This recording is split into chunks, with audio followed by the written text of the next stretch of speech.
Selamat pagi, saudara-saudara yang saya kasih dalam Tuhan Yesus Kristus. Puji Tuhan, pagi ini kita boleh kembali berkumpul bersama-sama sebagai jemaat Tuhan kita. Hari ini kita ingin mengenang kematian dan kebangkitan Tuhan Yesus. Itu adalah sentral dari iman orang percaya.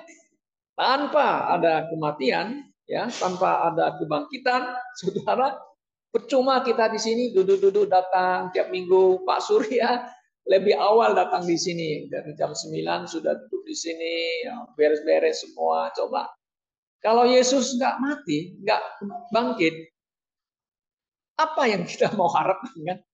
Nggak ada yang bisa kita harapkan, betul nggak? Tapi puji Tuhan, saudara-saudara, ya puji Tuhan, di mana karena Dia hidup, maka kita ada pengharapan. Oke, seperti pujian yang tadi kita sudah nyanyikan, ya kan? Because He live, and I can face mana? Tomorrow, ya. Face tomorrow, menghadapi masa depan kita kan, gitu. Masa yang akan datang, dunia yang penuh bergejolak, dunia yang tidak pasti dan sebagainya. Tapi kita ada di dalam Tuhan, nah itu ada pasti, ya. Because He live and I can face tomorrow. Pujian dikarang oleh seorang yang ahli mengarang puji-pujian itu, ya, namanya Geder, apa namanya itu. Oke, saudara, baik, kita coba membaca firman Tuhan dulu, ya. Matius pasal yang ke-28. Nah, mari kita lihat kisah catatan tentang kebangkitan Yesus dulu.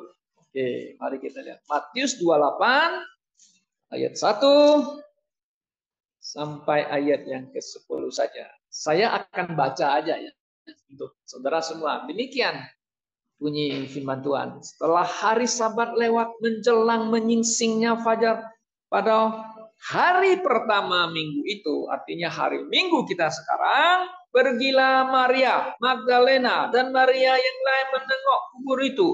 Maka terjadilah gempa bumi yang hebat, sebab seorang malaikat Tuhan turun dari langit dan datang ke batu itu dan menggulingkannya lalu duduk di atasnya. Wajahnya bagaikan kilat dan pakaiannya putih bagaikan salju. Dan penjaga-penjaga itu gentar ketakutan dan menjadi seperti orang mati.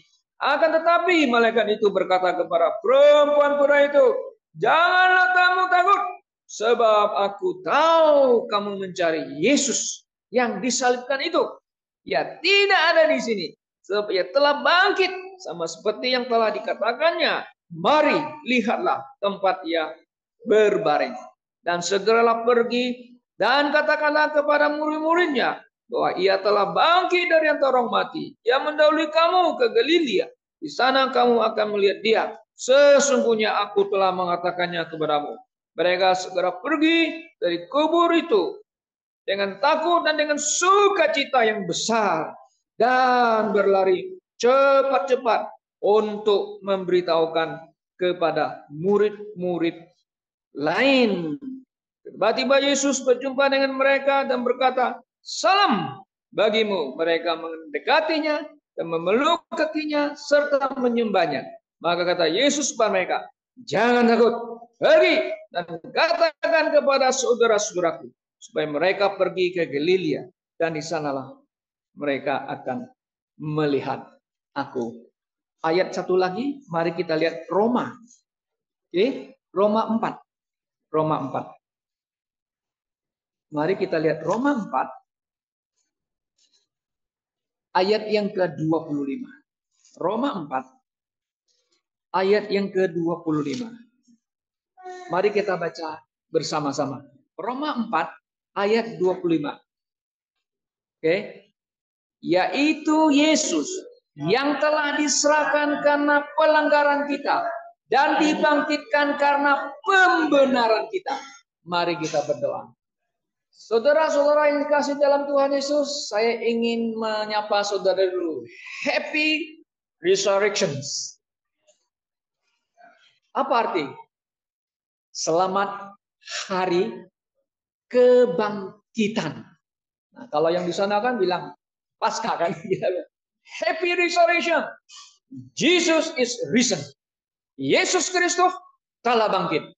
Puji Tuhan. Nah, hari ini saya ingin menyampaikan khotbah tema kita sesuai dengan Roma pasal 4 ayat yang ke-25 tadi yang mengatakan dengan juga mengatakan Yesus diserahkan karena apa? Pelanggaran kita. Oke. Dia bangkit untuk apa? Untuk pembenaran kita. Nah, saudara-saudara yang saya kasih dalam Tuhan Yesus, kematian dan kebangkitan Yesus Kristus adalah inti daripada Injil Kristus, di mana Allah menyatakan kasihnya yang abadi, kasihnya yang ilahi itu kepada manusia. Nah, kenapa? Karena manusia perlu belas kasihan daripada Allah. Manusia perlu God's mercy. Kenapa? Memang dia perlu mercy dari Tuhan. Karena kita telah melanggar perintah Tuhan. Karena kita adalah orang yang telah berdosa dari keturunan daripada Adam dan Hawa. Saudaraku, kita perlu the grace of God, saudara.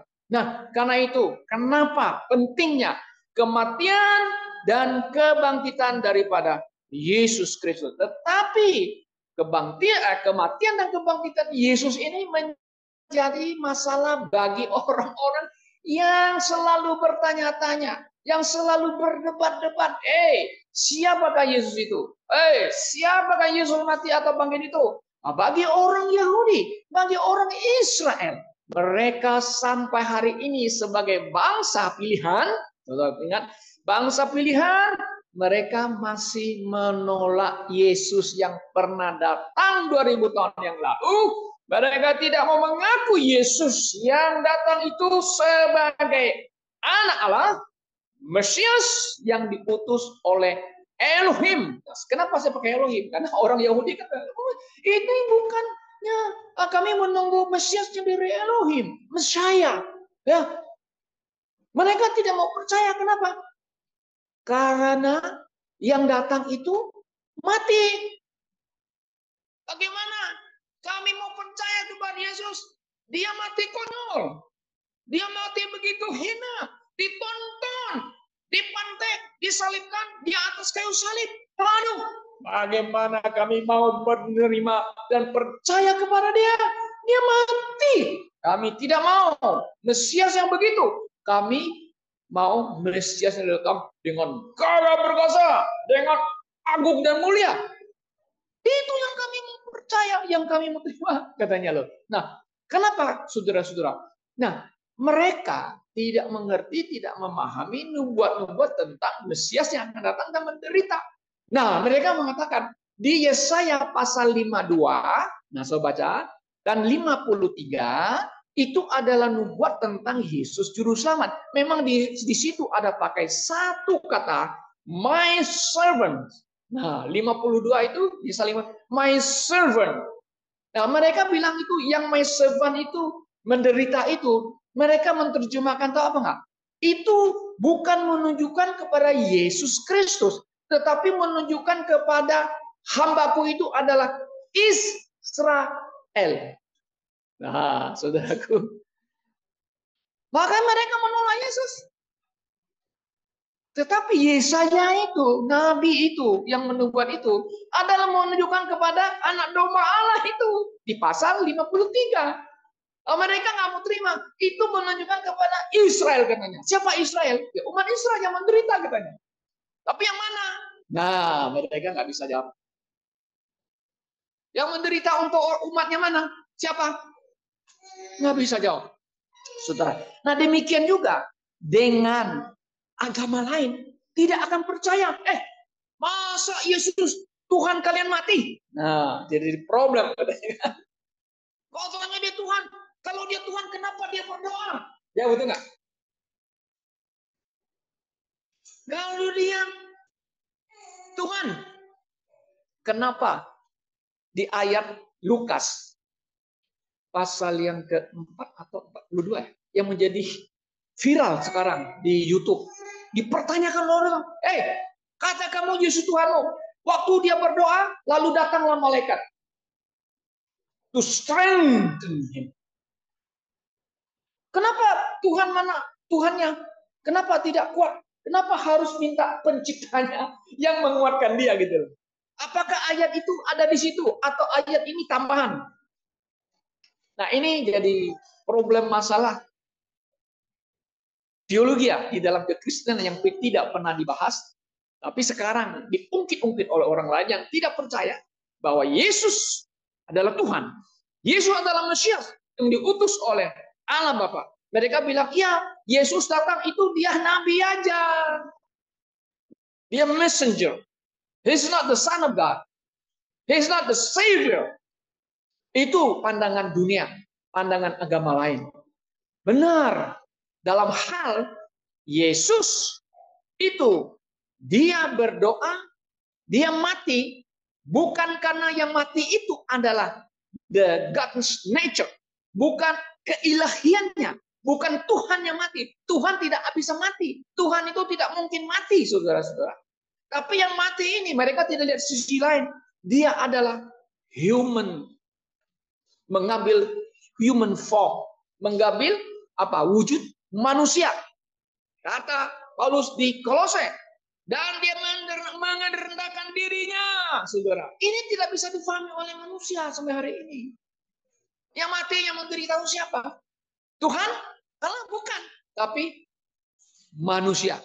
Yesus Kristus yang bisa disentuh, yang bisa dipotong, bisa dagingnya bisa keluar darah, kan begitu. Bisa dipantek, bisa tembus. Ya loh. You mau pantek Tuhan, gimana cara manek Tuhan? Ya, Yesus adalah Tuhan Yesus. Yang mati itu human, manusianya. Makanya kita mengatakan, kita percaya bahwa Yesus memiliki dua natur. Man and God. Manusia sejati, Allah sejati. Ini yang sulit untuk bisa diterima oleh akal sehat manusia. Oleh orang Yahudi yang mau mencari tanda mujizat, bagi orang Yunani yang mencari sofia atau bijak. You punya bijak, you punya filosofi, tidak bisa membawa Anda kepada siapa? Kepada Tuhan yang pencipta.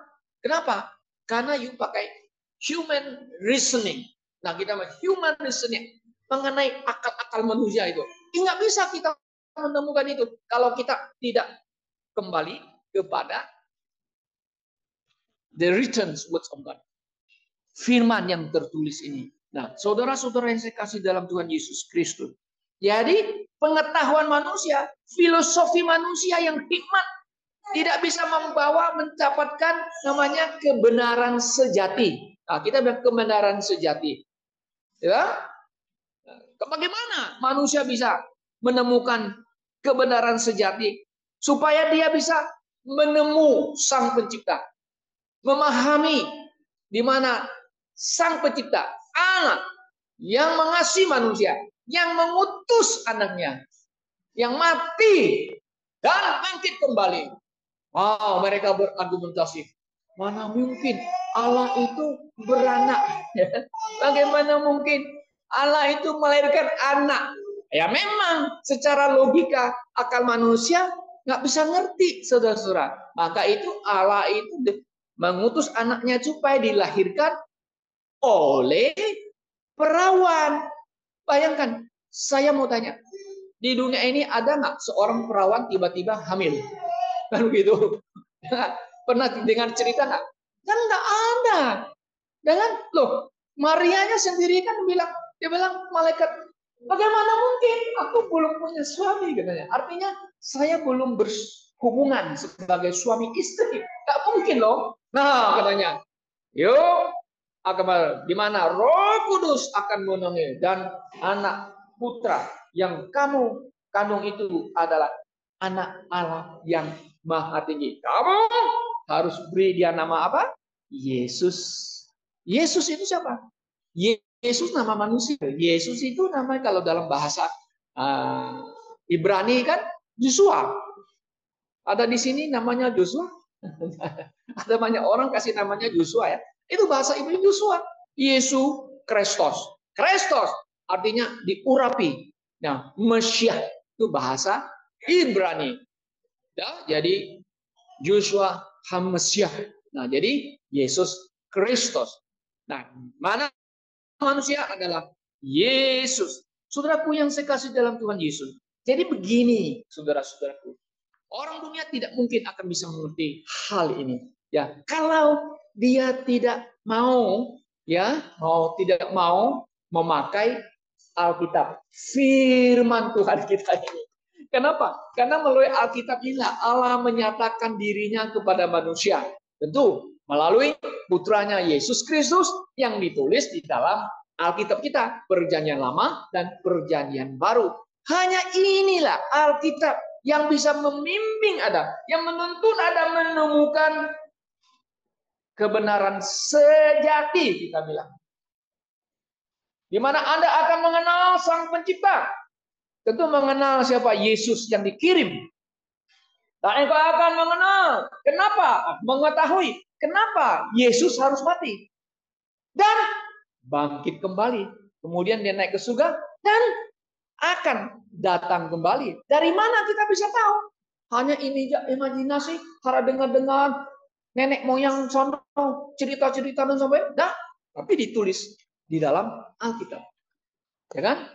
Mengenai Yesus jelas ditulis di kitab, di Injil, 4 Injil, dan juga di surat-surat yang lain yang kita katakan New Testament, Perjanjian Baru. Nah, kalau tidak melalui Alkitab ini, saudara, Anda tidak akan mungkin mengenal Sang Pencipta dengan baik dan benar. Oke, you bilang ada Tuhan, betul. Allah menceritakan adanya Tuhan, betul. Tapi dengan alam, Anda tidak bisa dibawa untuk mengenal Sang Pencipta dan menemukan kebenaran sejati. Hanya apa? Hanya melihat Alkitab, firman Tuhan yang kita ada sekarang. Ya, inilah. Nah, saudaraku yang saya kasih dalam Tuhan Yesus Kristus. Oke. Nah, jadi manusia yang berdosa tidak mungkin akan bisa memahami hal-hal rahasia Tuhan kalau dia tidak mau datang, ya kan? Ya, datang kepada Tuhan ya melalui Alkitab ini. Dengan jelas Alkitab mengatakan bahwa Allah menyatakan diri kepada manusia ya melalui anaknya yang kemudian firman-Nya supaya kita bisa mengenal Dia. Nah, mari kita lihat firman Tuhan tadi yang kita baca dengan jelas di mana di Roma pasal yang 4 dan 25 Paulus di sini mengatakan Yesus itu ya. Nah, kita Yesus tuh. Kita lihat who is Jesus? Yesus itu sudah kita tahu bahwa dia adalah anak Allah. The second person daripada Trinitas yang datang menjadi manusia. Oke, menjadi manusia. Kenapa dia menjadi manusia? Kan Anda bertanya. Nah, supaya manusia bisa pada waktu dia datang kepada umatnya, mereka bisa lihat Allah Bapa yang ada di dalam Yesus yang mereka bisa lihat itu. Nah, sekarang kan Yesus sudah pulang. Lalu saudara mau lihat Yesus? Dengan apa kita mau melihat Yesus? Anda pernah lihat Yesus? Oh, pernah, Pak. Lukisan yang ada di gereja. Oh, aduh, itu lukisan. Itu bukan Yesus. Hanya orang ngomong, oh itu lukisan namanya. Lama-lama pikiran orang jadi, oh gondrong, cakep, kumisnya bagus, semua gondrong, berewoknya cakep. Wah, itu Yesus. Itu bukan Yesus. Yesus ada di mana? Ada di surga. Yesus ada di mana? Ada di dalam setiap hati orang yang menerima Dia. Nah, ada wujudnya. Kapan kita bertemu Yesus? Nanti satu hari. Waktu Dia akan datang yang kedua kali. Itu yang benar, saudara-saudara. Oke. Nah, kenapa Ayub percaya kepada Yesus? Kenapa? Karena saya percaya firman-Nya. Karena firman-Nya itu yang memberikan kisah, yang menyatakan bahwa Yesus yang saya percaya itu adalah Allah, dia ada Allah yang menjadi manusia, ya kan? Nah, melalui dialah saudara, kita ini bisa mendapatkan hidup yang kekal. Oke, nah kita lihat lagi di Roma yang pasal ke-4:25 itu. Nah, di sini dijelas mengatakan oleh Paulus, ya, Yesus diserahkan. Serahkan untuk apa? Untuk dihukum. Siapa yang menyerahkan dia? Ya, Allah Bapa. Yang mau supaya Yesus dihukum. Untuk apa? Karena pelanggaran kita. Nah, sekarang saya mau tanya, pelanggaran itu apa? Anda melanggar apa? Nenek moyang kita, Adam dan Hawa melanggar apa? Melarangan perintah Tuhan kan? Tuhan Allah kan? Tidak boleh makan buah yang dilarang itu. Nah, makan jatuh menjadi dosa. Jatuh menjadi orang berdosa. Keturunannya semua orang yang berdosa. Melanggar. Anda melanggar. Tetapi dalam kehidupan kita sehari-hari. Wah, saudara. Anda, kita semua selalu melanggar juga. Melanggar apa? Artinya berbuat dosa. Ya kan? Kenapa ini diserahkan? Karena pelanggaran kita. Karena dosa, saudara. Karena dosa saya juga. Oke? Nah, jadi kita lihat. Dia diserahkan. Karena saudara dan saya adalah orang yang berdosa. Yang tidak mungkin bisa menyelamatkan dirinya sendiri. Tidak mungkin, saudara. Tidak mungkin kita dibebaskan dari neraka dengan perbuatan kita. Tidak mungkin, saudara. Karena itulah dia menyerahkan dirinya. Yesus rela menyerahkan diri kan. Ya kan? Ya kan dia sudah berdoa di taman Getsemani. Kalau boleh cawan ini, nah kita akan tapi bukan kehendakmu. Biarlah kehendakmu ya Bapak. Sampai 3 kali loh Yesus berdoa. Coba kalau Allah Bapa menjawab doa Yesus, saudara dan saya sampai hari ini kita akan binasa. Tapi Bapa tidak menjawab. Kehendak Bapa yang jadi. Kehendak Bapa yang jadi. Sampai 3 kali. Nah, saudara, kematian Yesus ini adalah untuk dunia ini. Bukankah Yohanes Pembaptis menunjuk, behold the Lamb of God. Lihat anak domba Allah menanggung dosa seluruh dunia. Nah, jadi di kematian Kristus, dia diserahkan karena pelanggaran kita adalah untuk substitusi. Saudara, apa substitusi? Yang nonton sepak bola ngerti. Yang suka nonton sepak bola tuh ngerti. Kalau ada orang tuh main-main gitu, coachnya bilang, oh, nomor 10 sudah agak segera timpang dan loyo. Nomor 10 substitusi dengan nomor 6. Ganti. Dia main. Nah, itu adalah substitusi. Yesus diserahkan sebagai substitusi. Ambil tempat siapa? Ambil tempatnya. Sangat jelas. Ini disebut dengan apa? Tempat kita. Nah, kata substitusi di dalam perjanjian baru disebut sampai 175 kali. Substitusi, ganti. Yesus mati, ganti saya. Oke? Nah, kemudian substitusi kematiannya adalah sentral daripada pemberitaan Injil Kristus. Kalau ada orang yang memberitakan Injil, beda dengan Rasul Paulus, itu Injil yang sesat, Injil yang palsu. Kita memberitakan Injil, Nah, Yesus adalah Tuhan, Yesus adalah anak Allah, Yesus adalah manusia yang sejati, dia mati dan dia bangkit kembali. Oke. Nah, jadi dua ini adalah Sabtu Suci kematian adalah sentral daripada pemberitaan Injil. Oke. Nah, kemudian lagi saudara, bahwa Yesus Kristus ya, dia diserahkan, menyerahkan nyawanya adalah untuk penebusan. Apa itu penebusan? Ransom. Ransom itu melunasi. Nah, kata istilah melunasi, membayar dengan lunas dosa kita. Full pay. Tidak half. Tidak seperempat. Full. Supaya kita dibebaskan dari mana? Dosa dan kuasa dosa. Dosa dan kuasa dosa. Yaitu kuasa mati. Ada di ransom. Itu kata istilah ransom. Bayar penuh.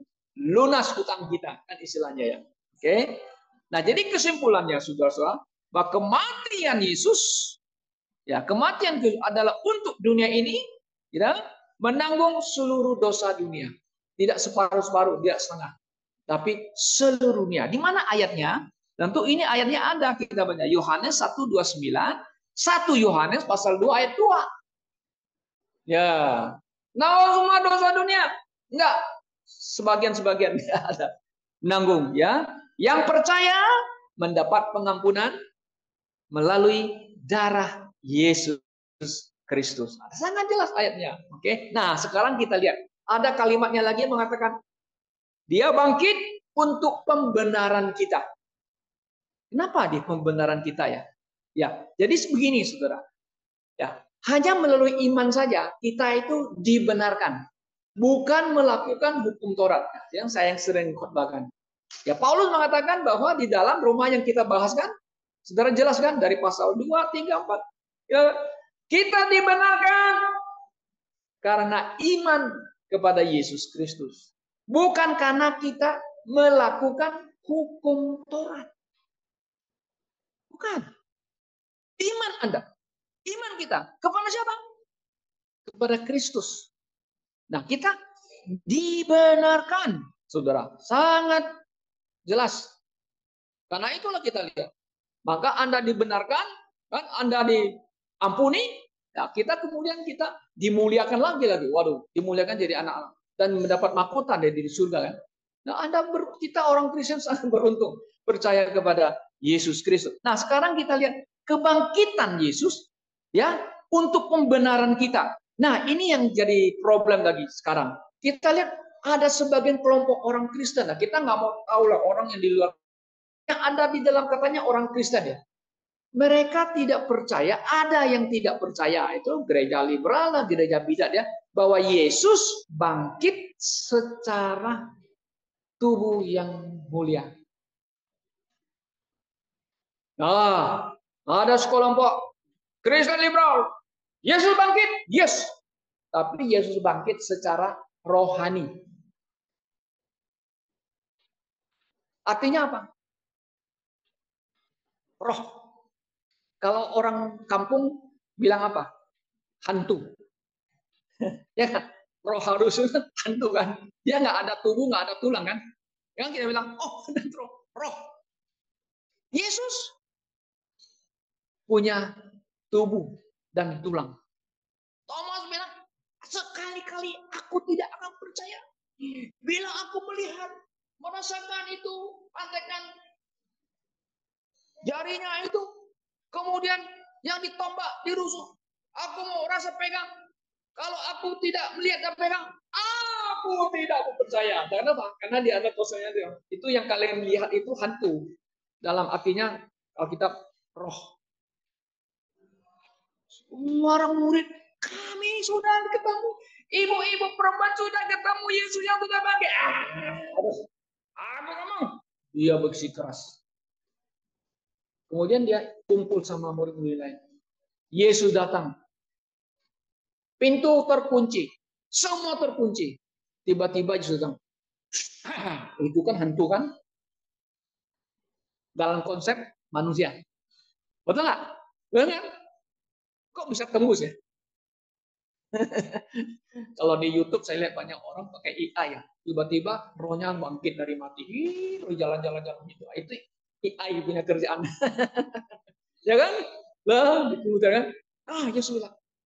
Iya, langsung mata. Dia bilang, Thomas. Dia panggil Thomas. Lihat tanganku. Lihat wujudmu. Berapa? Jangan engkau tidak percaya. Percaya. Yohanes pasal 20. Apakah si Thomas ragu-ragu itu mau lihat? Kemudian dia bilang, ya Tuhanku, ya Allahku. Dia berseru. Lalu Yesus berkata, berbahagia mereka yang tidak melihat, namun percaya.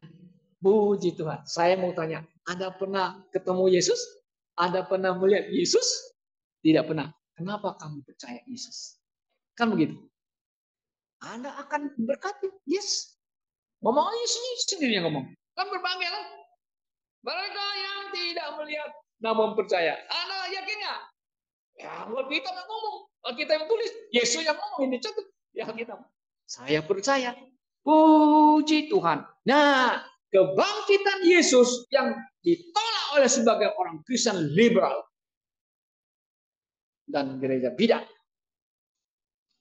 Yesus bangkit secara spiritual. Hey, kita mana? No, Yesus bangkit dengan tubuh yang mulia, memiliki tulang dan daging. Siapa yang ngomong? Lukas pasal 24 ayat 39. Nah, saudara bisa baca sana ya. Oke. Yesus bangkit, tubuh yang mulia. Filipi pasal 3 ayat 21. Nah, tubuh yang tidak bisa binasa oleh maut lagi. Roma 6 ayat 9. Betul, Yesus adalah tubuh mulia dan tubuh rohani. 1 Korintus 15:44. Bisa menembus dinding dan batu. Luar biasa. Yohanes 20:19. Nah, kan? Jadi begini, saudara-saudaraku ya. Tubuh yang mulia ini ya tidak bisa dihalangi oleh apapun juga. Tetapi kok Yesus mengatakan masih ada daging dan tulang ya? Ya itu tubuh yang mulia. Nanti kita akan diberikan apa? Tubuh yang sama dengan Kristus. Tubuh yang mulia. Kan begitu. Tidak akan sakit lagi. Dipotong, ditombak, tidak mempan. Ya dong? Ya dong. Masa udah punya tubuh mulia ditombak lagi, ditembak pakai peluru. Langsung keluar darah. Mati. Puji Tuhan. Nah, ini hal-hal yang kita memang sulit untuk kita dicerna dengan akal sehat ya. Kok bisa begitu ya? Tak mungkin ya. Tapi Alkitab yang ngomong begitu. Nah, saudara kadang-kadang kita mengatakan harus pakai akal sehat. Betul. Tetapi ada hal-hal tentu kita tidak bisa pakai human reasoning. Tetapi kita harus terima dengan apa? Iman. I believe it. I believe it. What God said. Kan begitu. What the Bible says. I believe. Itu iman. Ya kan? Betul nggak? Iman. Nah, oleh sebab itu, saudaraku yang saya kasih dalam Tuhan, kebangkitan Yesus adalah menyatakan dia adalah Tuhan. Ya, ini orang nggak bisa mau terima lagi. Ya, he's God. Kenapa? Karena dia adalah pencipta, sumber hidup. Ya lah, sumber hidup. Mana sumber hidup bisa mati? Nggak bisa. Nah, ini adalah ketuhanannya. Yohanes 1 ayat 3. Yang jelas. Membuktikan keilahian Kristus. Yes, he's God. Roma 1 ayat 4. Dan kematiannya kemudian adalah jalan keselamatan yang telah finish. Selesai. Kalau istilahnya kata sehari-hari, mission impossible itu sudah accomplished. Nah, accomplished. Tapi misi Yesus bukan yang impossible, tapi adalah pekerjaan yang sudah selesai. Kan begitu? Nah, it is finished. Maka itu Yesus di atas kayu salib mengatakan apa? Oh, selesai. It is finished. Very short words. Kalimat ya. Pendek sekali. Ayat kalimat. Setelah selesai. Apa yang selesai? Keselamatan. Jalan keselamatan. Sudah dilakukan Yesus. Di atas kayu salib. Menggenapi hukum Taurat. Ibunya yang menjadi bundanya.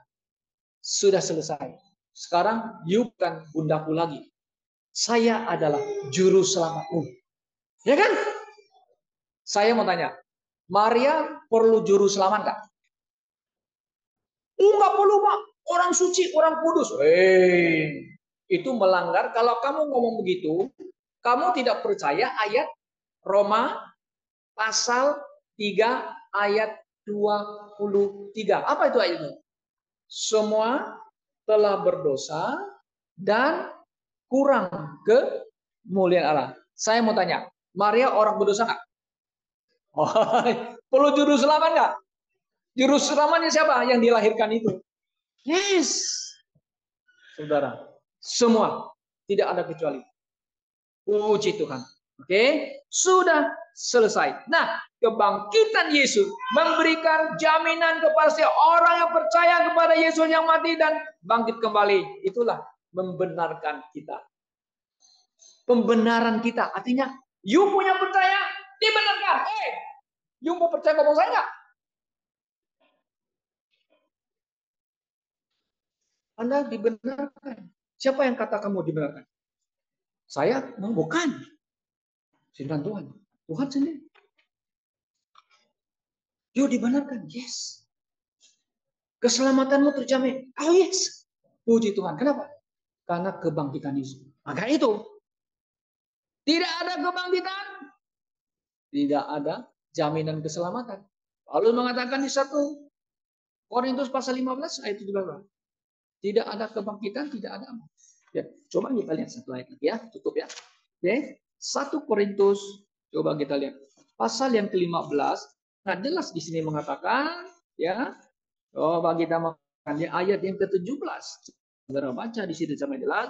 Dan jika Kristus tidak dibangkitkan, maka sia-sialah kepercayaan kamu.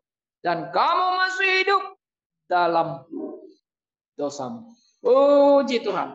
Apakah saudara percaya Yesus mati untuk saudara? Apakah saudara percaya Yesus bangkit dengan tubuh yang mulia untuk kebenaranmu, untuk pembenaranmu? Percayalah. Maka kamu akan diselamatkan. Mari kita berdoa.